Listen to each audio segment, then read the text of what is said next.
So video title देखिए जानीपारे आज topic को विषय हाँ नुआ रूल विषय पुराना गाड़ी विषय तो डेरी कहीं चलो देखा। सो किछि दिन पूर्व गवर्नमेंट द्वारा स्क्रैप रूल लागू होता जार डिटेल्स किछि किछि गवर्नमेंट द्वारा जना पड़ुछि।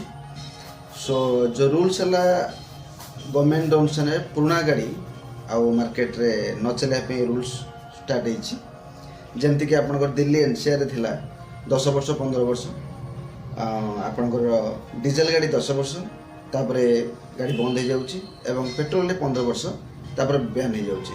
तो विभिन्न राज्य में विभिन्न नियम तो सेमती ओडिशा आम नियम लागू होगा जाउछि एप्रिल 1 रु कि डीजेल गाड़ी 15 वर्ष एवं पेट्रोल गाड़ी 20 वर्ष तापर गाड़ी लाइफ एंड मीन्स गाड़ी बैन हो आपको स्क्रैप दबा पड़ो ता बदल में आपन को 3% हो 5% हो 10% हो आपन को नुआ व्हीकल मिल जोटा कि कमर्शियल लागू होची।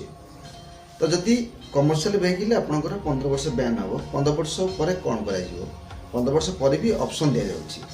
ऑप्शन कौन ना 8 वर्ष पर्यंत प्रति 2 वर्ष आपन को फिटनेस टेस्ट दबा पड़ो 8 वर्ष पर्यंत 8 वर्ष पर्यंत प्रति 2 वर्ष फिटनेस टेस्ट दिज्व जेपर्यंत गाड़ी फिटनेस टेस्ट पास कर एक नुआ फिटनेस सेंटर सब तैयारी करा जाउछि जोटा कि ऑनलाइन बुकिंग करि हबनी आपको सेठी जाई ऑफलाइन रे बुक करी करबा पड़िबो।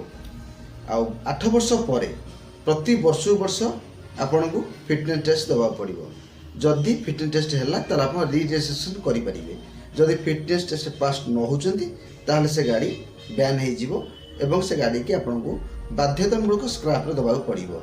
जदि न देउचंती ताहले से व्हीकल आरटीओ द्वारा हो कि थाना वाला द्वारा जब भी धरा पड़ी ताहले आपन को बड़ आकार पेनाल्टी दबा पड़िबो।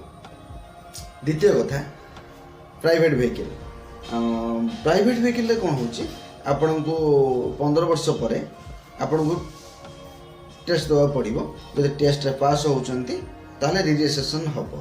जदि प्रथम थर अटेम्प्ट रे आपन को टेस्ट पास हो नांती ताहले द्वितीय थर भी आपन अटेम्प्ट करि परिबे किछि पेनाल्टी अमाउंट देकी।